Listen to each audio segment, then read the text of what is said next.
Hello and welcome back. Today we will be continuing with our discussions on the topics related to Indian polity, and the topic for the day is one of the absolute favorites of the examiner, and the topic is fundamental rights. So we'll be discussing with this topic. We'll be discussing about the nuances of this topic, and we'll be going for a clause by clause reading. That is, we'll be discussing the individual articles from article number 12, and we'll be moving forward and we'll be taking up these articles individually. I'll try to make the things clear for you, and in this way we'll be moving forward. Now, what are fundamental rights? Generally, if this question is asked, that please give an answer or explain that what is fundamental rights, or for that matter, what is the relevance of the word fundamental in fundamental rights. What is fundamental in fundamental rights? What are these fundamental rights? So trying to answer this question in a direct sense would be very difficult. It becomes very difficult to find an answer to the question that what is fundamental rights in a direct sense.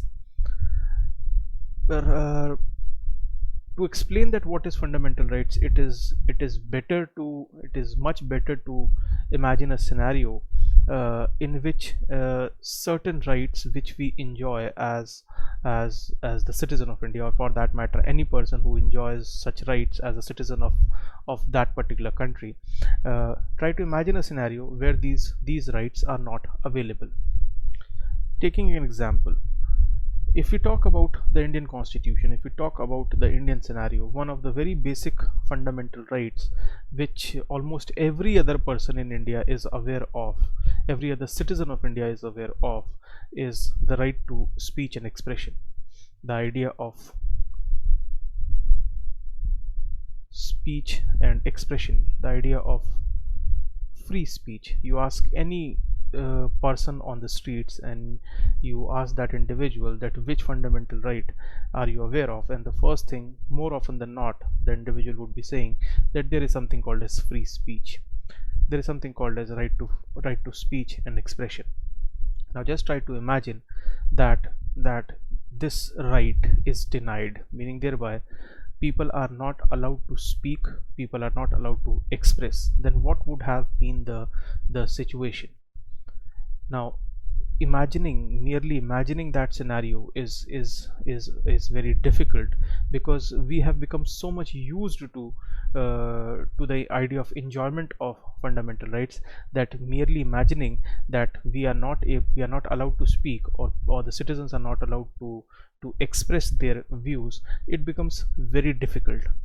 And in that sense it becomes easy to define fundamental rights.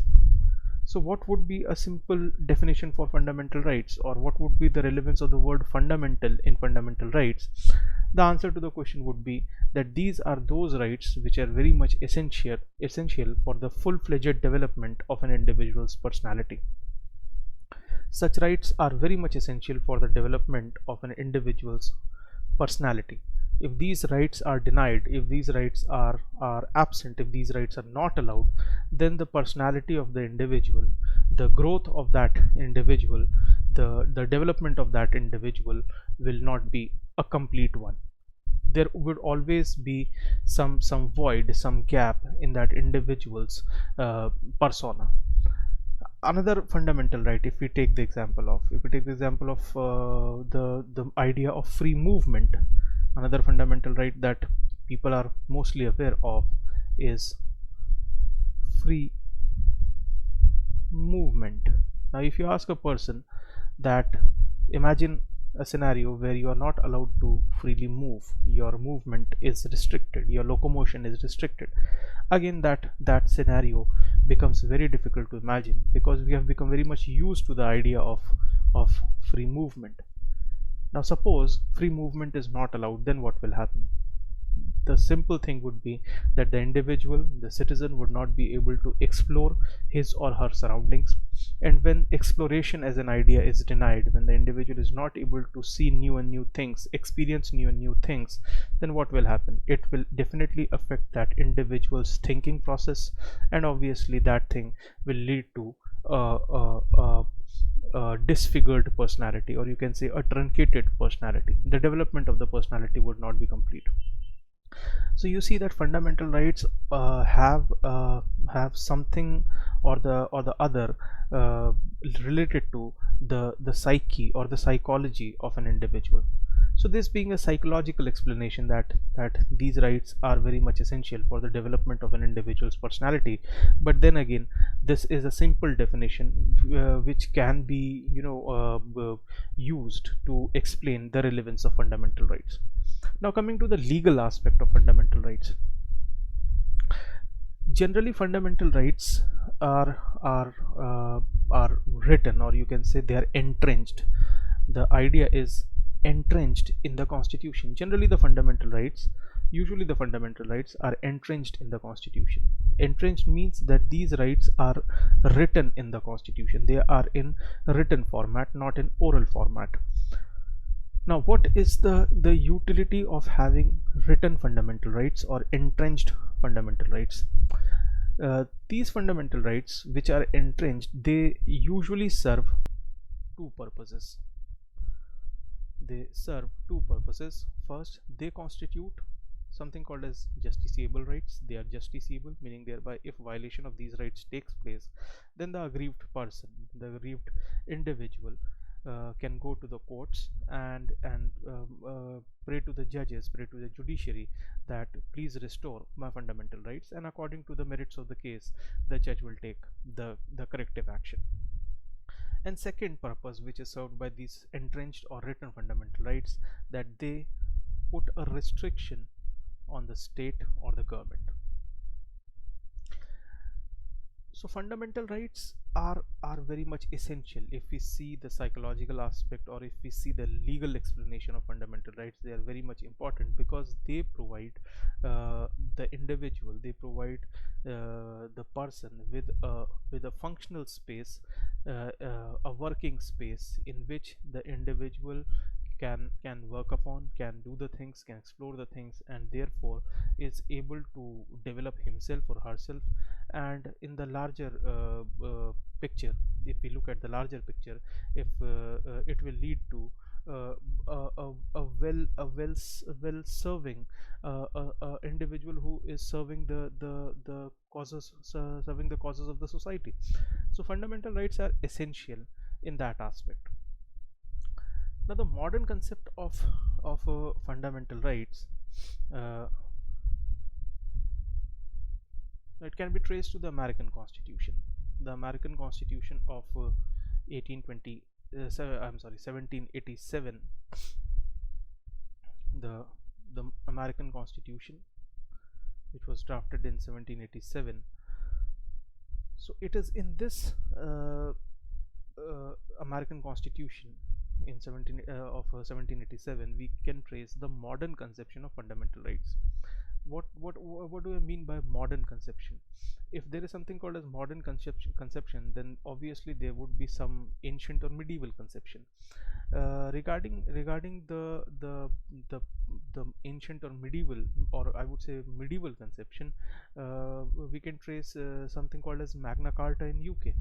Now Magna Carta of UK, of United Kingdom, it placed restrictions on the functioning of the king, but then again it only placed restrictions, a limited number of restrictions on the king, but it more or less started the process of empowering the people. But this process of empowering the people through fundamental rights, in the modern times we find uh, the spirit, at least in the American Constitution drafted in 1787. But then again, it should be noted that the original draft of American Constitution it was not containing fundamental rights, or you can say fundamental rights were not entrenched in the original draft, in the first draft of the American Constitution. These rights, they were added later in 1791. The rights were added later in 1791 in the form of the 10 amendments. The first 10 amendments, you can say, they added these fundamental rights. Now, what is the nature of fundamental rights? Now, if we are talking about the American conception of fundamental rights, we are talking about American Constitution, then obviously we have to take into account the views of the American Supreme Court regarding the nature of the Bill of Rights, regarding the nature of fundamental rights in the American Constitution. So the American Constitution, American Supreme Court, I'm sorry, the American Supreme Court in this case, that is West Virginia State Board of Education versus Burnett. This is the name of the case, obviously an American case. West Virginia State Board of Education versus Burnett. In this case, the American Supreme Court, the judges in the American Supreme Court said that the purpose of Bill of Rights is to withdraw certain subjects from the vicissitudes of political controversy, majorities, and officials.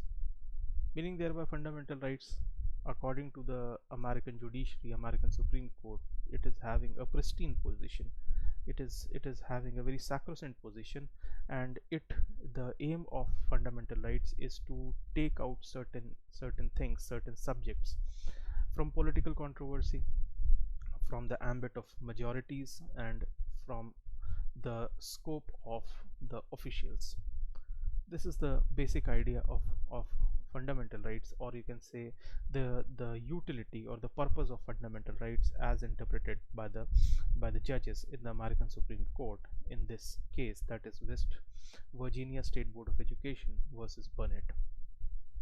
Now coming back to the Indian system, what is the situation in India? Please understand that India as a country had the British experience, had to go through the British rule, which lasted, or which the time for which was roughly 200 years. We had been under the British you can say supremacy for roughly 200 years. And obviously the Britishers, when they were here, the they were not interested in the genuine welfare of the people.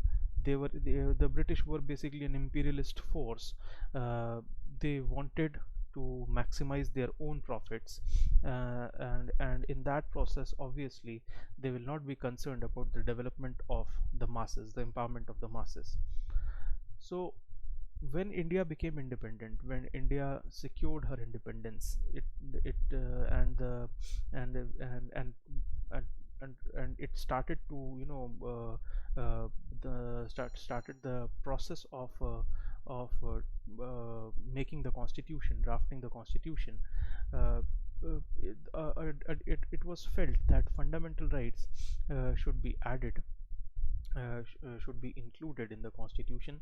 And what was the reason? The reason being that the injustices that have been you can say experienced by the people of the country, those injustices have to be rectified, those injustices have to be corrected, those wrongs have to be corrected.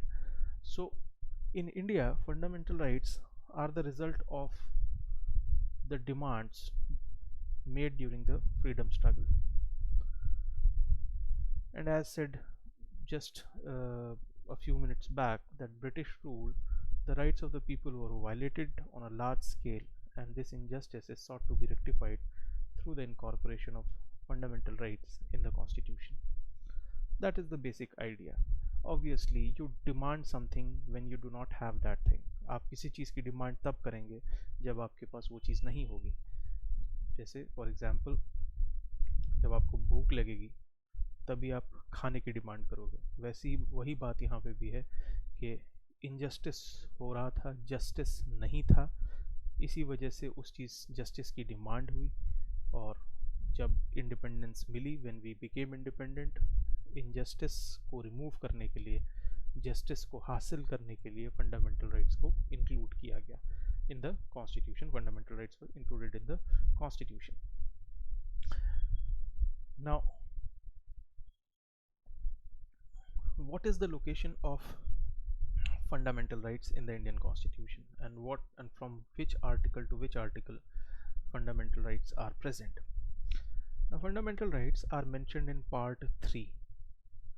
It is mentioned in part 3. We have already discussed part 1 and part 2. If you remember, part 1 was related to union and its territories, and part 2 was related to citizenship.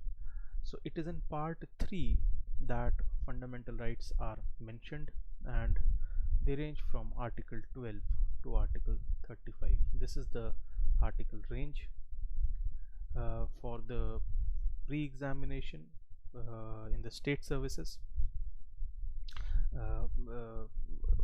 This becomes important. This is an important piece of information, because you can have that match the following kind of question. Match the following type के जो question आते हैं उसमें ये चीज़ आ सकती है, जहाँ पे एक कॉलम में लिखा हो पार्ट और दूसरे में लिखा हो आर्टिकल,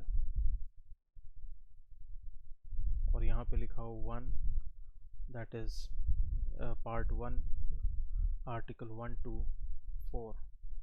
वैसे ही part 2 article 5 to 11, part 3 12 to 35, so on and so forth. Now you have to go for match the following. So this type of question also comes in the examination, so please observe these things properly. Please try to remember these things properly, and it would be beneficial.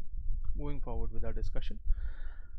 So part 3 contains fundamental rights and the article range, or you can say the from which article to which article. So it is article 12 to article 35. This is fundamental rights. Now these fundamental rights can be classified. Fundamental rights that have been included, they are not of the same nature.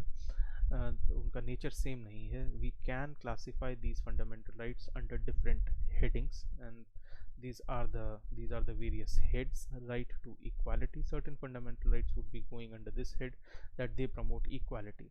Then there would be right to freedom. Certain fundamental rights would be guaranteeing certain freedoms. Then there would be certain fundamental rights which act as a guarantee against exploitation. Certain fundamental rights would be granting religious freedom.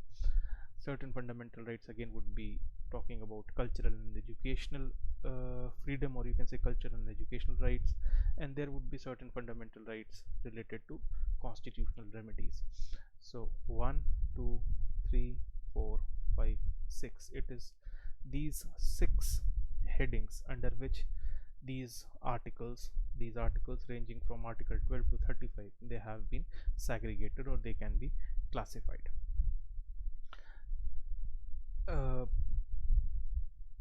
Now what is the nature of fundamental rights? What are the properties, what are the characteristics of fundamental rights that we find in the Indian Constitution? What are the characteristics? What is the characterizing features of fundamental rights that are mentioned in the Indian Constitution? As we have seen earlier, that written fundamental rights or entrenched fundamental rights serve the purpose of being justiciable rights. So this would be the first point with respect to the characteristics or properties of fundamental rights that are mentioned in the Constitution of India. So fundamental rights in the Indian Constitution, they are justiciable. What is meaning of justiciable? Justiciable means that if somebody feels that fundamental rights, his or her fundamental rights, are violated in some way or the other, then obviously that individual can go to the courts, can go to the judges and say, pray to the judges that my fundamental rights have been violated, so please restore my fundamental rights. For example, India is experiencing this global pandemic, that is COVID-19, Now to stop the spread, or to reduce the rate of spread of COVID-19, the state governments, various state governments have gone for partial to complete lockdown. Partial से लेकर के complete lockdown तक state governments ने लगाया था. Now lockdown means that the fundamental right to movement gets violated. Now if somebody feels that that right to movement should not be violated, then that individual can go to the courts and say to the judiciary that right to movement is a fundamental right, and because of lockdown my fundamental right to movement has been violated, so I request the judges to to to restore my fundamental rights. So that is the idea of rights being justiciable in nature. Obviously the judges would be looking into the merits of the case and then giving a judgment that whether the the restriction on right to movement is correct or not. So this is the idea of a right being justiciable in nature. Now the second characteristic with respect to Indian fundamental rights, or you can say fundamental rights as mentioned in the Indian Constitution, that these are negative obligations on the state. Now what is meant by negative obligation? Whenever we use the word obligation, whenever we use this English word obligation, we think that it means that something which we are supposed to do. जब भी obligation word use किया जाता है तो उसका meaning जो general English में आता है कि भाई ये कोई भी चीज़ अगर आपका ऑब्लिगेशन है तो इट मीन्स कि वो चीज़ आपकी जिम्मेदारी है और वो आपको उस चीज़ को आपको करना है. You have to do that thing. So we understand the meaning of the term obligation in a positive manner. Positive means something which is to be positively done. But what is written over here, the thing that is written here is negative obligation. Negative obligation means that these are certain things are of such nature that they should not be touched, they should not be damaged, they should not be violated. This is the meaning of negative obligation. The rights are these rights are negative obligations on the state. The state should not violate fundamental rights. That is the idea of negative obligations. So what the state has to do? State has to do nothing. You can say state should not violate the fundamental rights. This is the meaning of negative obligation. Giving you an example, when we will be looking into Article 14, that is right to equality, the language of the article, the way the way the article has been written in the Constitution, it says that the state shall not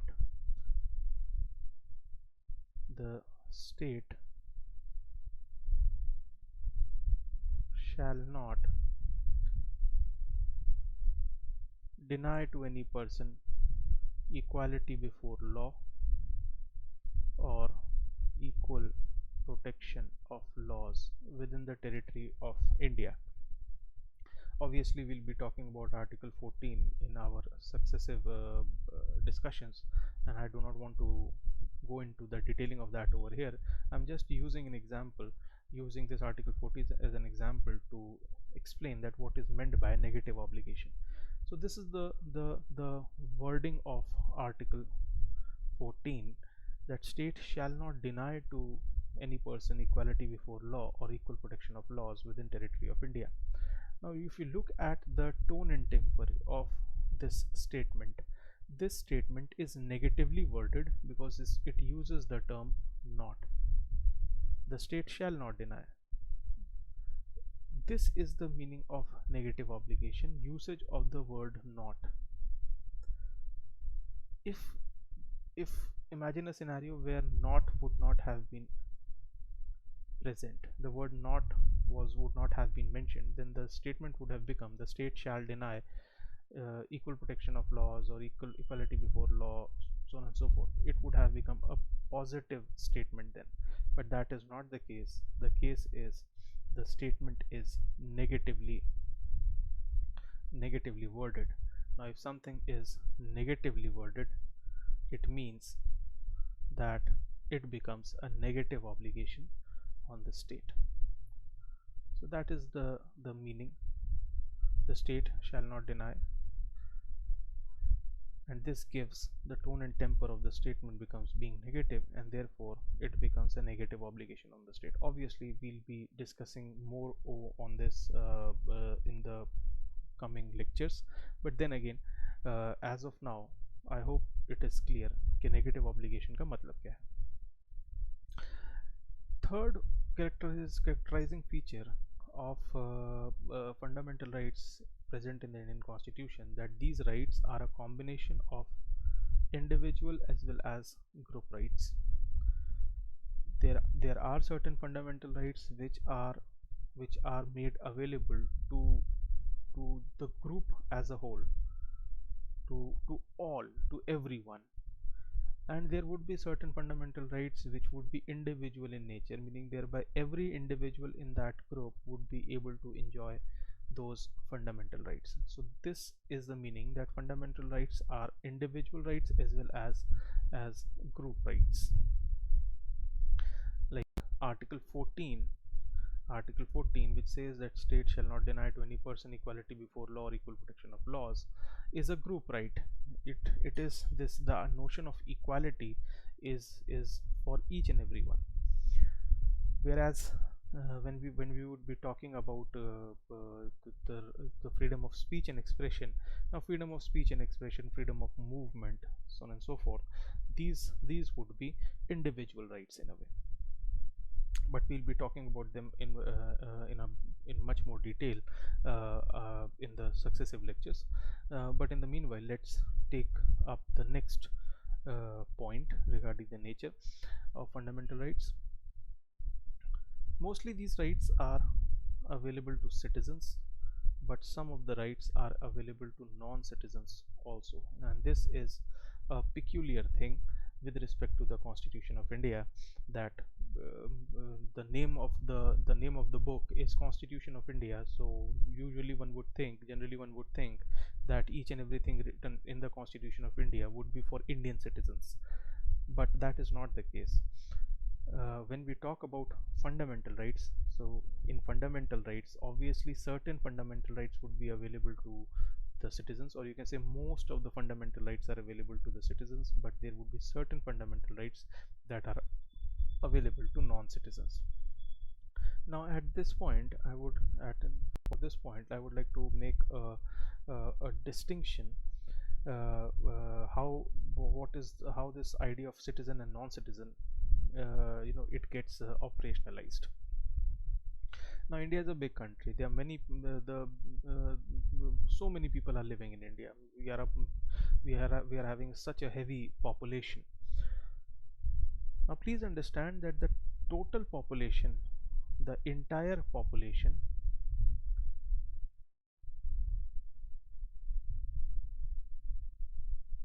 or the total number of persons or people who are living in India, they can be segregated into citizens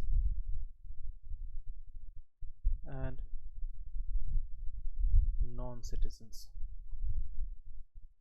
Here I am using the term population in a general way. मैं population को technical sense में नहीं use कर रहा हूँ, मैं population को census के terms में नहीं use कर रहा हूँ. I am using the term population in a very general way to make you understand that this idea, or it would be better if I remove this word population and use a different word.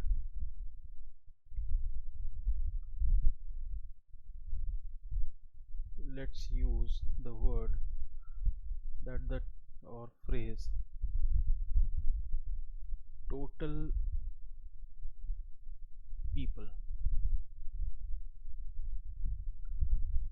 total number of people living in India. Now each and everyone who is as of now present within the Indian borders, it can be segregated into two segments, that is citizens and non-citizens. Now certain fundamental rights, or most of the fundamental rights, are available to the citizens, but certain fundamental rights are available to non-citizens also. And that is the beauty of the fundamental rights mentioned in the Indian Constitution, that it provides certain remedies, or you can say certain avenues, to people who are not the citizens of India. Like, let's take an example. Article 14 is a classic example. Article 14 uses the term person. It does not use the term citizen. Article 14 uses the term person. Now, what is the explanation of the term person? Person includes citizens as well as non-citizens. So everyone, whether you are a citizen or non-citizen, irrespective of that, everyone would be have would consider that there would be a guarantee of equality before the law and equal protection of laws. So that is the idea of making certain fundamental rights available to citizens as well as non-citizens. But certain fundamental rights are available to citizens only. And what would be an example in this regard? A classic example in this regard would be Article 19, which is about the fundamental freedoms. For example, only citizens of India would be having the freedom of speech and expression. Only citizens of India. Non-citizens cannot claim that. Or for that matter, right to freely move, right to movement, that would be enjoyed, or that is granted only to the citizens and not to the non-citizens.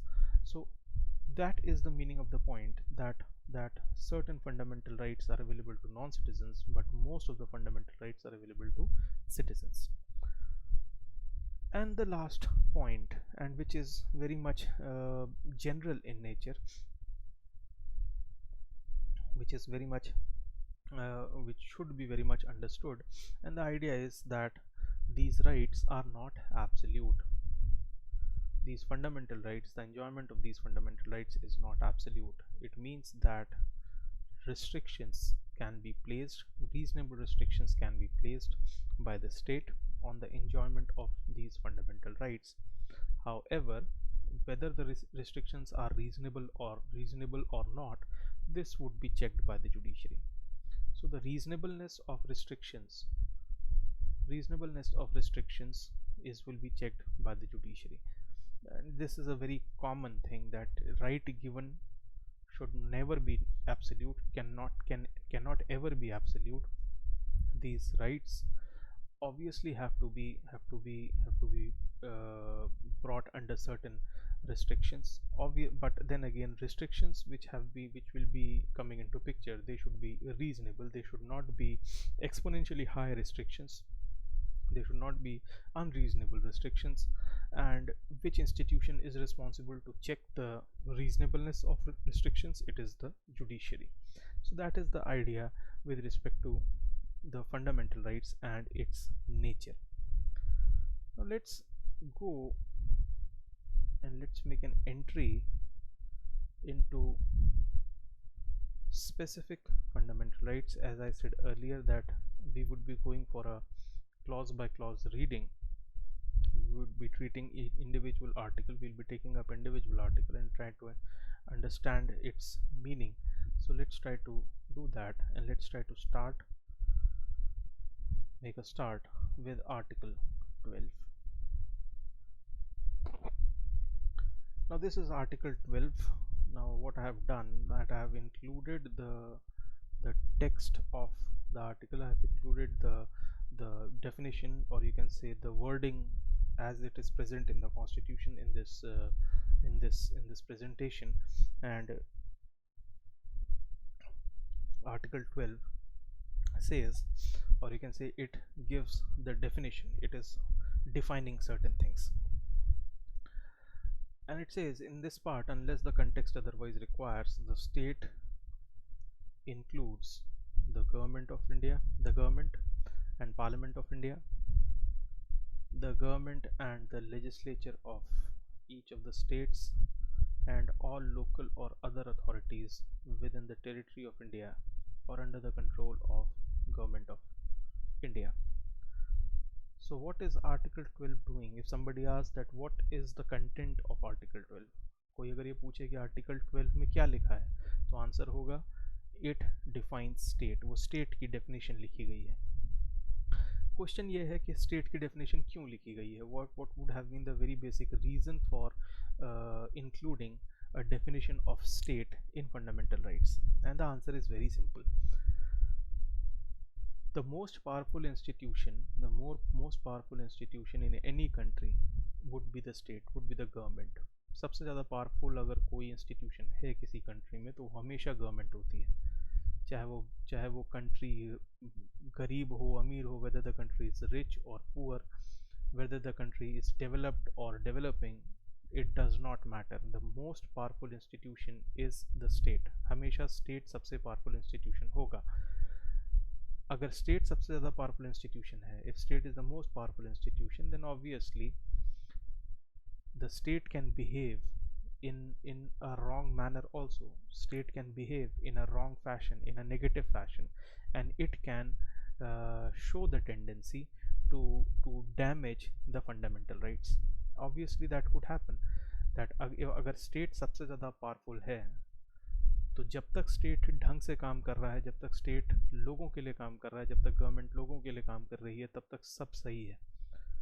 पर ऐसा भी तो हो सकता है, it can always happen that the state is working not for the benefit of the people, the government is working not for the benefit of the people but for its own interests. State या government लोगों के लिए काम करना बंद कर दे और सिर्फ अपने ही इंटरेस्ट देखने लगे. अगर ऐसी सिचुएशन होगी तो obviously the people of the country, जो उस कंट्री के लोग होंगे, the people of that country, उनके राइट्स का वायलेशन होगा.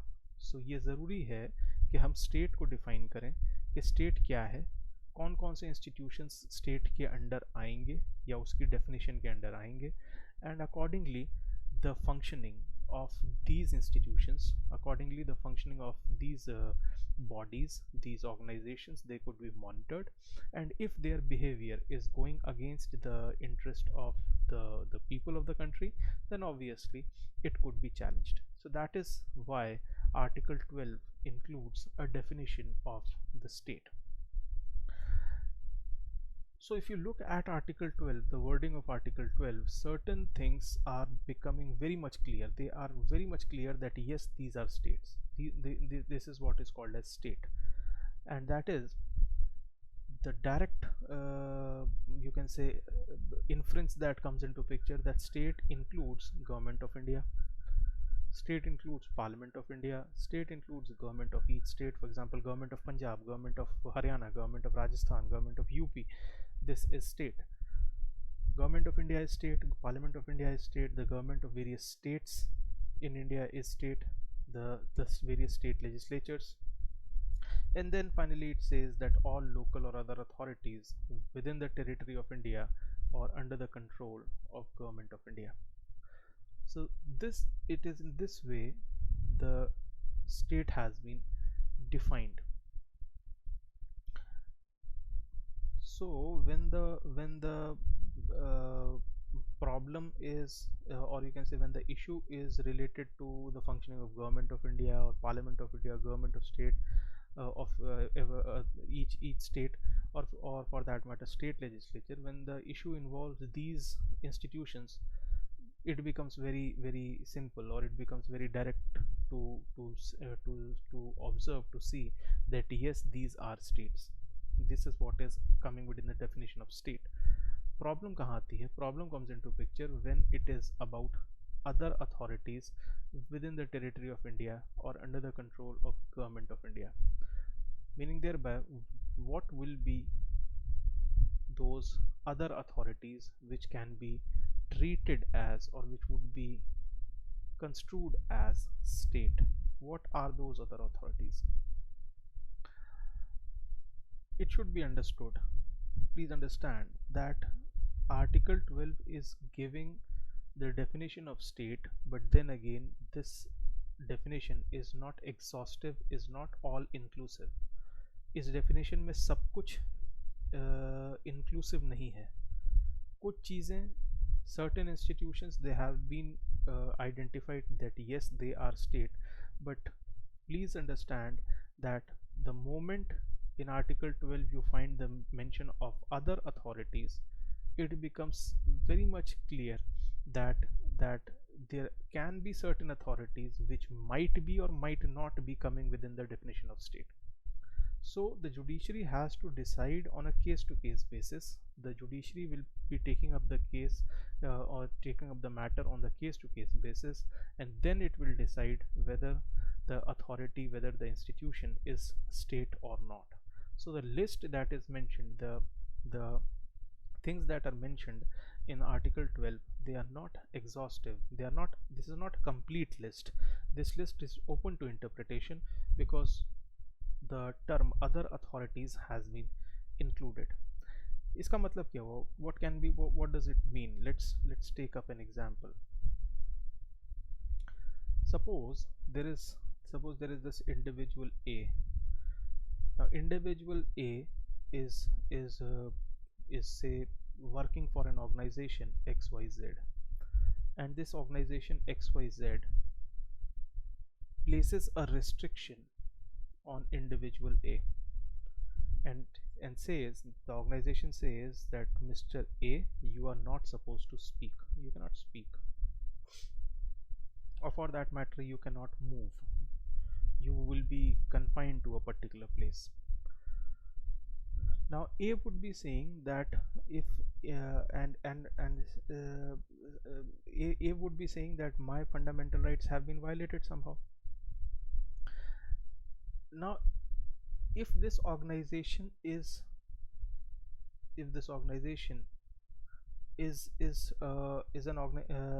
somehow related to the government of India, if this organization is somehow coming under the control of government of India, then A would be saying that the state has violated my fundamental rights and therefore I'll be taking this organization to the courts.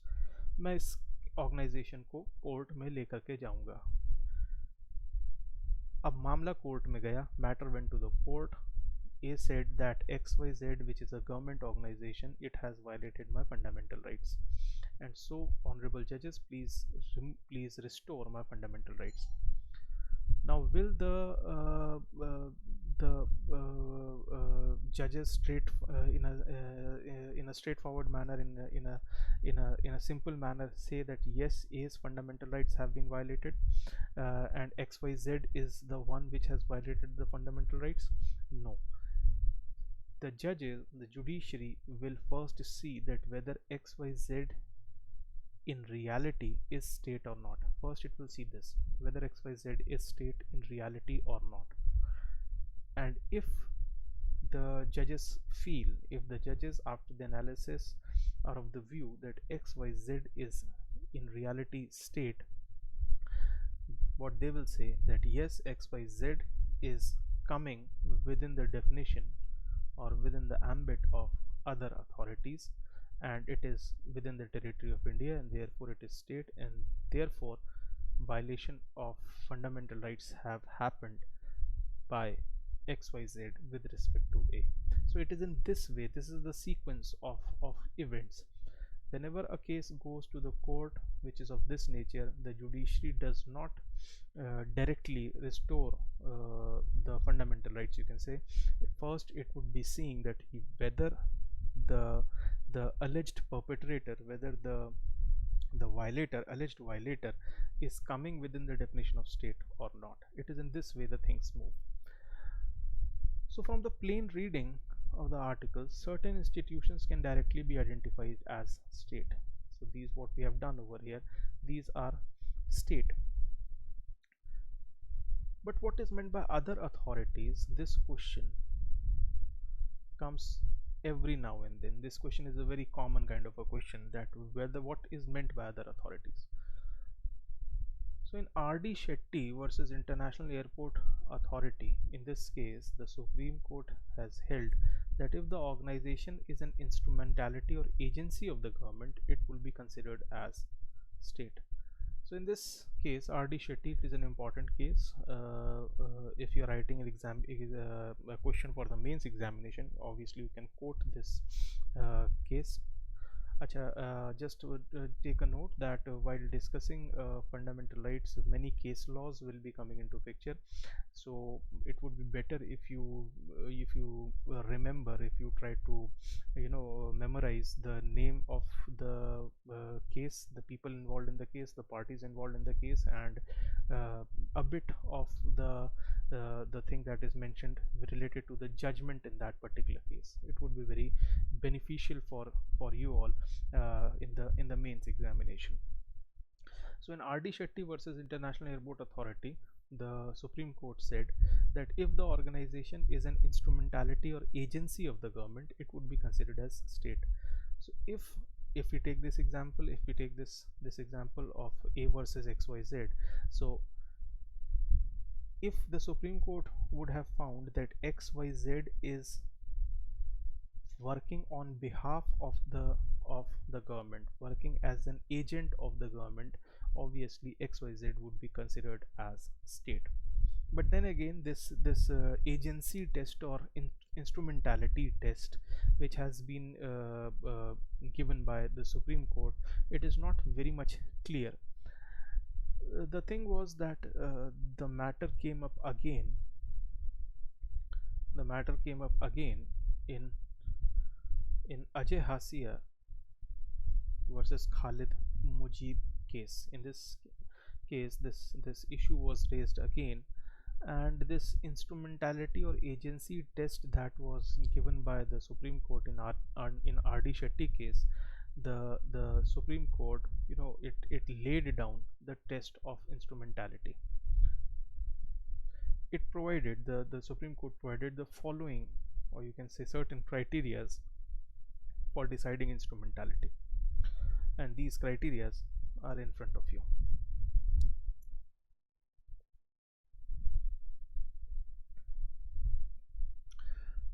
So accordingly, if the entire share capital of the organization is held by the government, obviously it would be state.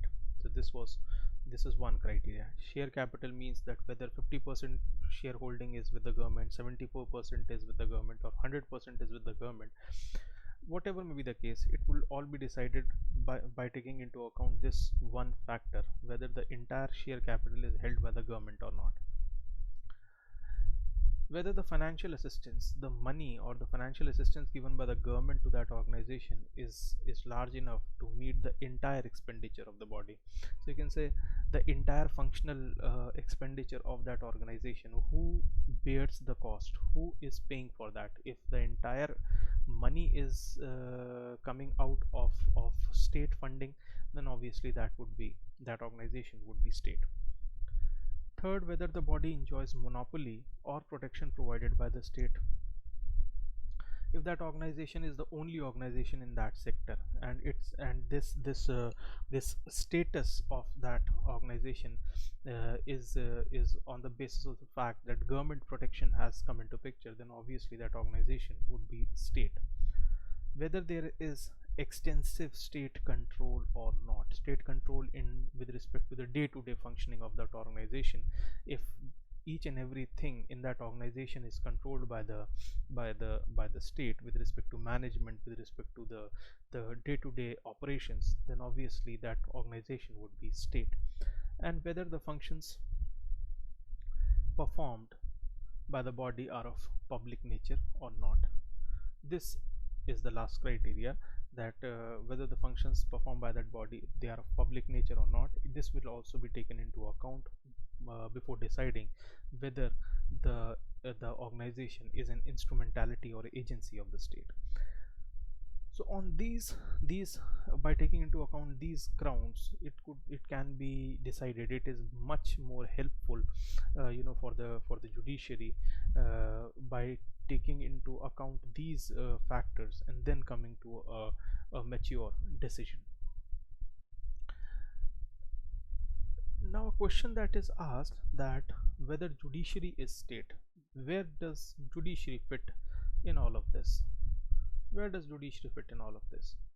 Now if you know, there is this theory called as theory of separation of powers.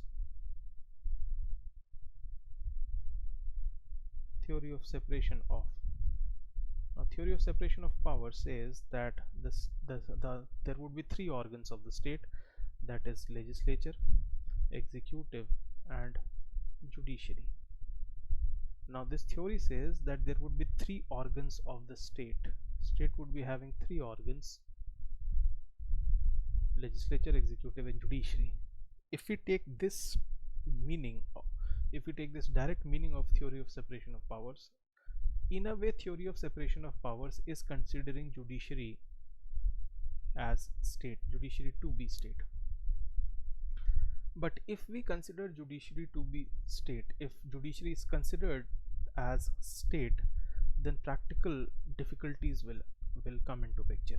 So this question obviously is asked, that whether judiciary is state or not, what would be the answer? The answer again is provided by the Supreme Court through certain judgments.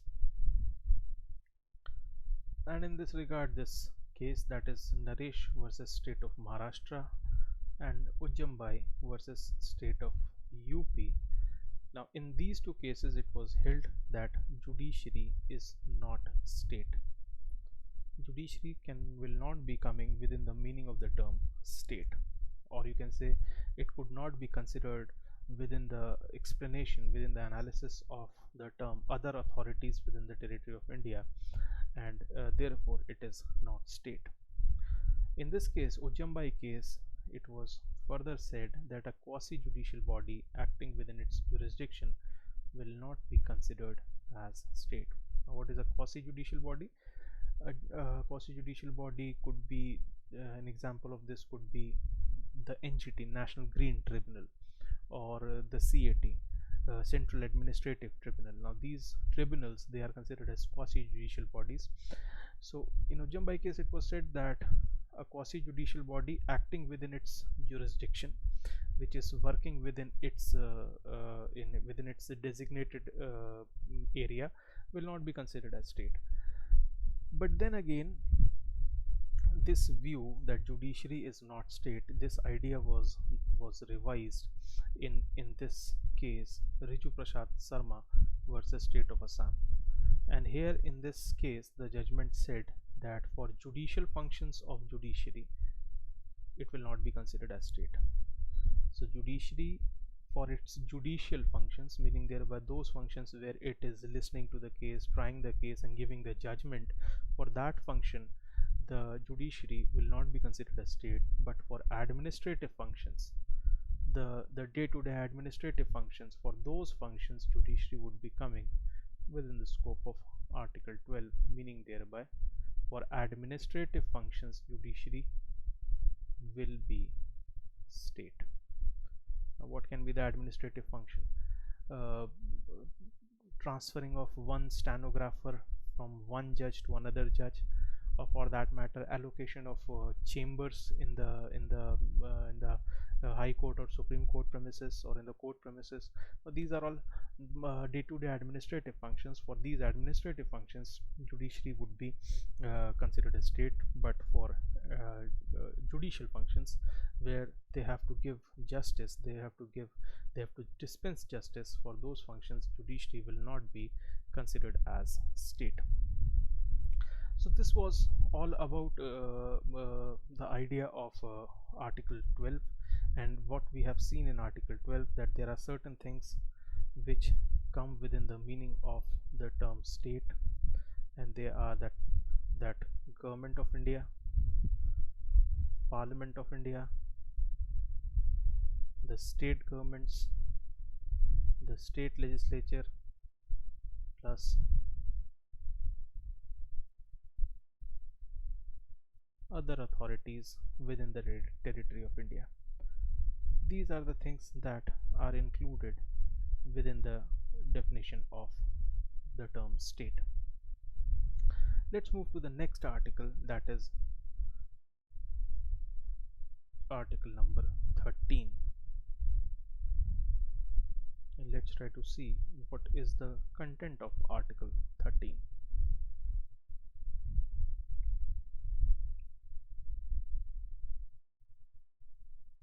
Now, Article 13 is again a definition. Article 13, if you look at the content of Article 13, Article 13 is essentially a definition, and Article 13 defines the term law. It is a definition of the term law. What is the meaning of the term law? And what would have been the basic reason for including this definition, or including an explanation that what does the term law means? Reason is simple.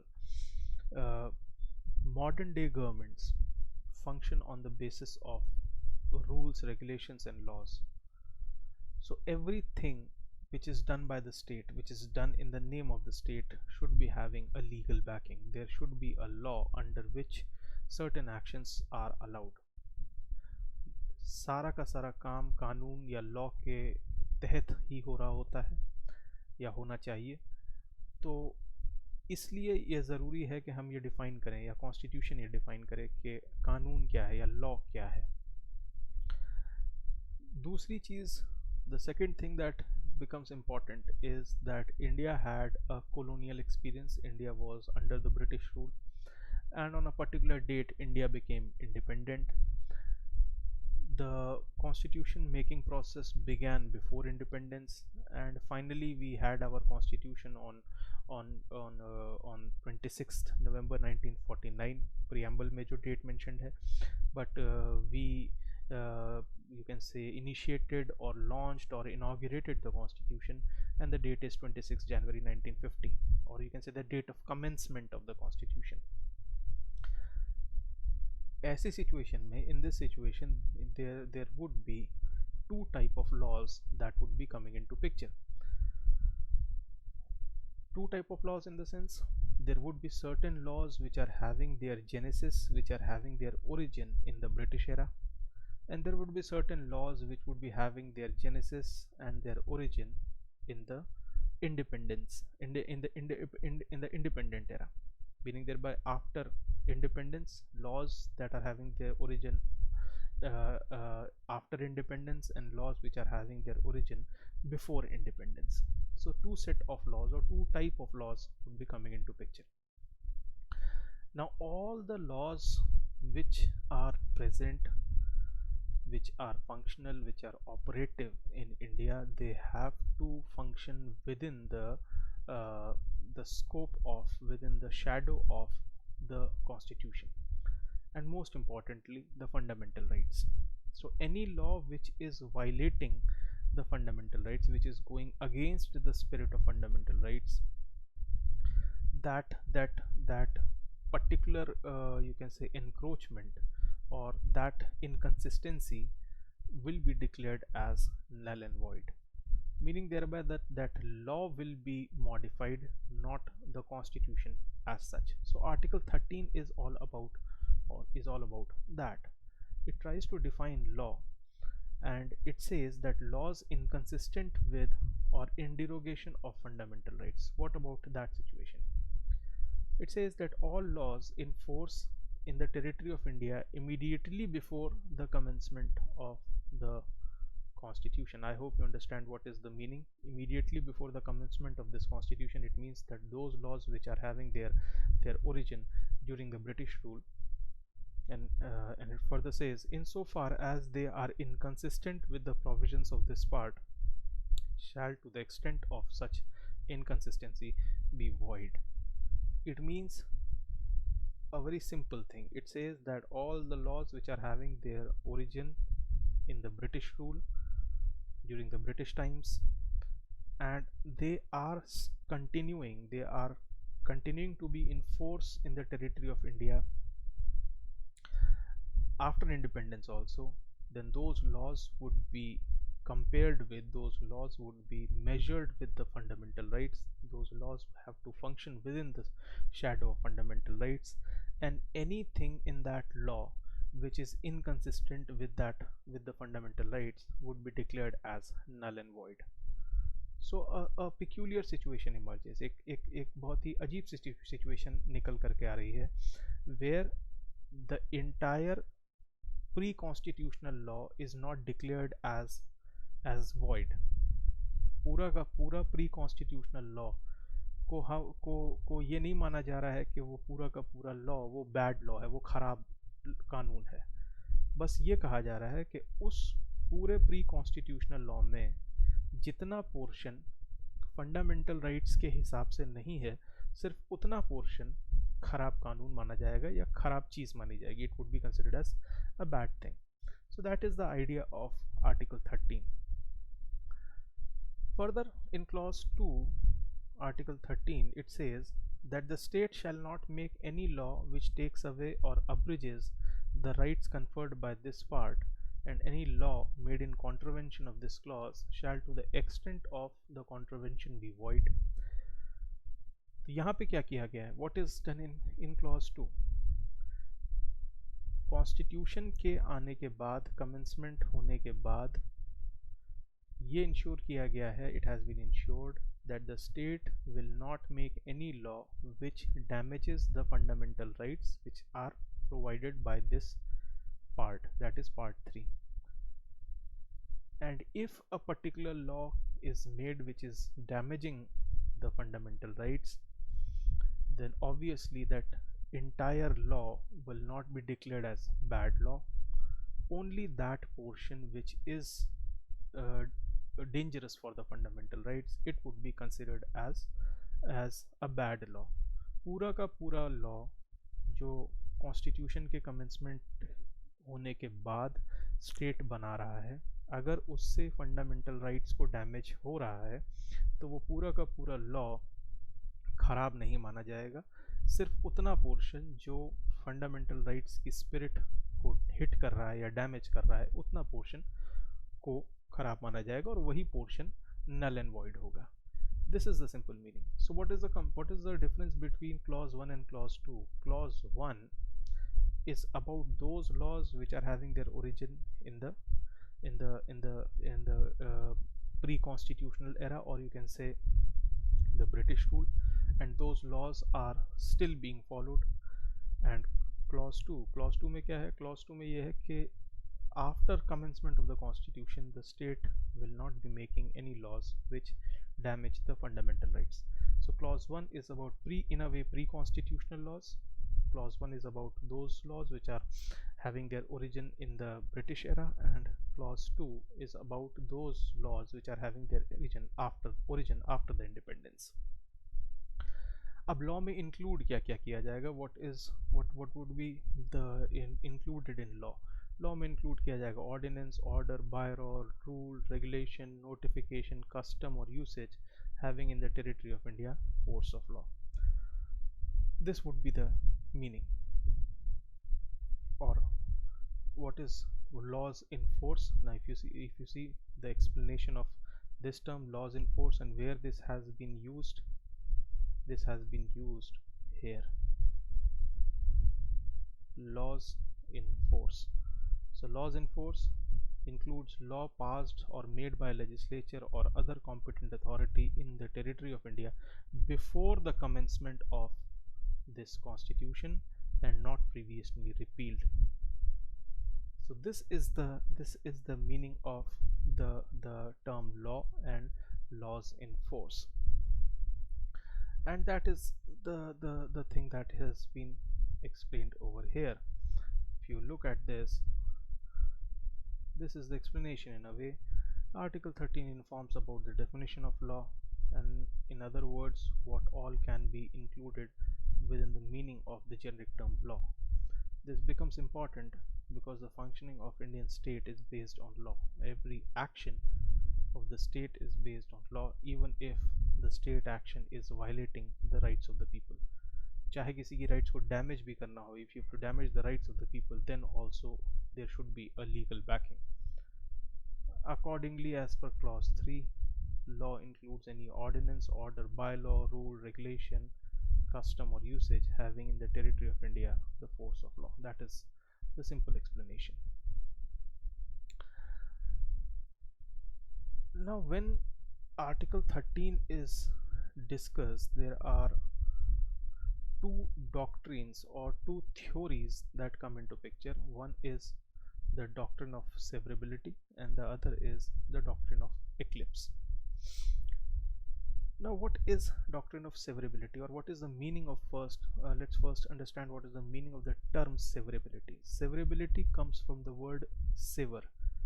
Sever means, or severable means, that something which can be removed, something which can be cut out from the remainder of that particular thing.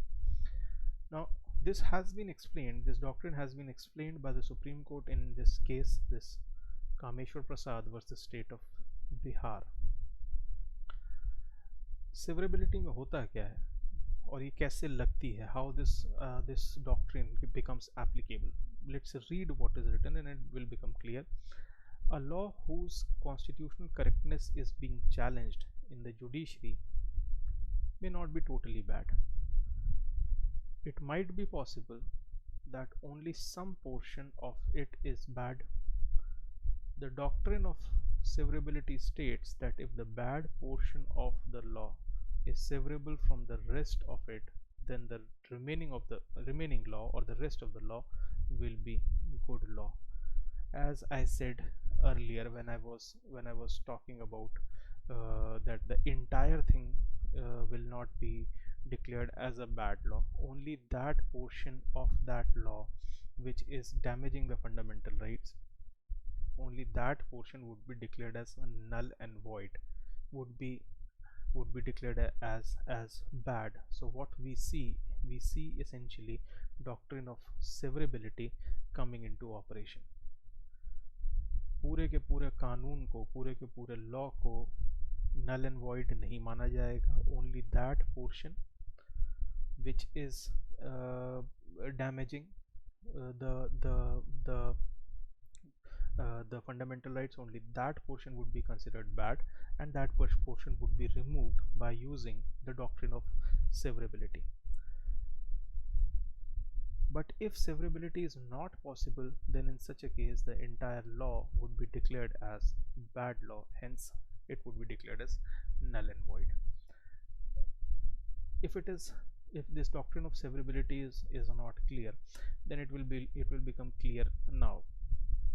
And this is one of the experience which you must have had in your homes. ये एक ऐसा simple सा observation है जो आपने अपने घरों में भी देखा होगा. Suppose you are cutting, suppose you are cooking, and in the preparation of that you are chopping potatoes. आप आलू काट रहे हैं और आलू काटते टाइम आपने एक आलू में या पोटैटो में आपने देखा कि यू ऑब्जर्व्ड कि थोड़ा सा कुछ ख़राब सा पोर्शन है, कुछ डैमेज्ड पोर्शन है.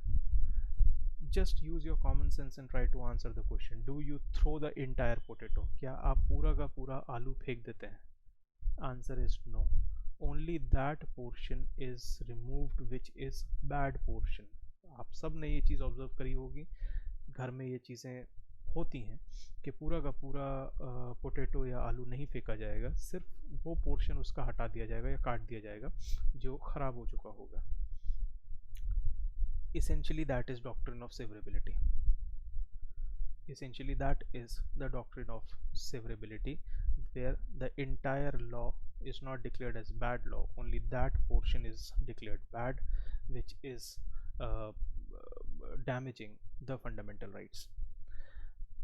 पर अगर आलू पूरा का पूरा ख़राब हो, severability possible ही नहीं है, तब क्या होगा? If the potato is totally damaged and there is nothing which you can do, then what will happen? The entire thing is to be thrown to the dustbin. पूरा का पूरा law उस situation में अगर severability possible नहीं है तो क्या होगा? It will be declared as null and void. That is the idea of doctrine of severability.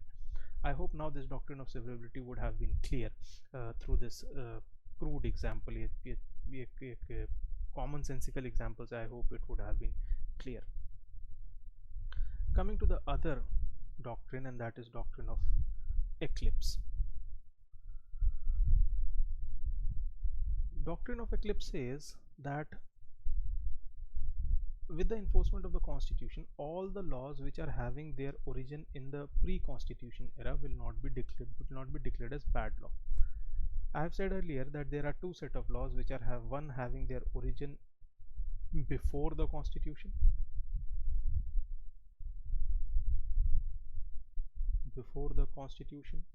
and there are other set of laws which are having their origin after the constitution, after the commencement of the constitution, and certain laws which are having their origin before the commencement of the constitution. Now, doctrine of eclipse is about this segment. All laws having their origin in the pre-constitution era will not become bad law. They will not be declared as bad. Only the portion of the law which is in violation of fundamental rights would be considered as bad law and will not be operational. सिर्फ उतना portion जो fundamental rights को hit कर रहा है, damage कर रहा है, उतने पोर्शन को बैड माना जाएगा और वो ऑपरेशनल नहीं होगा, and it will remain dormant. It will go into a sleep mode as if it has been eclipsed by the fundamental rights. The entire idea is that the pre-constitutional laws, if some portion of it is violating fundamental rights, then the entire law will not be considered as bad. Only that portion would be considered as bad which is damaging fundamental rights, and then again it will not be operational. That bad portion will not be in operation. It will remain dormant. It will be eclipsed by the fundamental rights. It would be overshadowed by the fundamental rights. But if on a future date the constitution is amended and the fundamental rights are amended, it might happen that sleeping portion or that dormant portion may become operational. So it all depends on the scope and ambit of the fundamental rights, that whether a particular portion becomes operational or not. पर ये important बात है that the law will remain in the statute books, in the books, and it would be serving the important purpose of informing the rights and liabilities during the pre-constitution era, as well as the rights and liabilities of the non-citizens. So these are the two doctrines that become important when we talk about Article 13, doctrine of severability, and doctrine of eclipse. Doctrine of severability that we have seen, and the doctrine of eclipse. So these are the two doctrines. Let's move forward and let's try to move to the next point that we have to discuss, and it is in the form of a question, and the question is that can anyone waive off their fundamental rights? Waive off means, can anyone say that I do not want my fundamental rights? Can anyone give up their fundamental rights? And the answer is straight away no. Fundamental rights are given. You, whether you like the fundamental rights or you do not like the fundamental rights, you have to be happy with the fundamental rights. That is the basic idea. You cannot give up your fundamental rights. Nobody can compel you to give up your fundamental rights. That is the basic idea. So the Supreme Court in these cases, Basesharnath versus Commissioner of Income Tax and Olga Teles versus BMC, that is Bombay Municipal Corporation, in these two cases the matter has been conclusively decided, and it has been said that you cannot give up your fundamental rights. Whether you like the fundamental rights or not, you cannot give up the fundamental rights. So that is the basic idea with respect to fundamental rights. See, although we have started with the fundamental rights and we have discussed today Article 12 and Article 13, still we have not entered into the substantial portion of fundamental rights. Article 12 and Article 13, essentially they were definitions. Article 12 was about the definition of state, and Article 13 was about the definition of law. So we have talked about the definitions in a way. We have not started with the actual fundamental rights. Essentially, fundamental rights will begin from Article 14, which will be dealing in the next interaction, and which deals with the right to equality, and then so on and so forth. The substantive portion of fundamental rights come into picture. But then again, understanding Article 12 and Article 13, it is important, because uh, each and everything in a way is controlled by the state, and each and everything is done by the state on the basis of laws. So this explanation becomes important. I hope this explanation was is helpful to you. I hope you are able to understand the things, and I request that you please revise the thing, you please read the thing again and again, so that you are able to have much more clarity. With this, I'll bring this session to a conclusion, and I'll see you in the next session. Till then, thank you very much.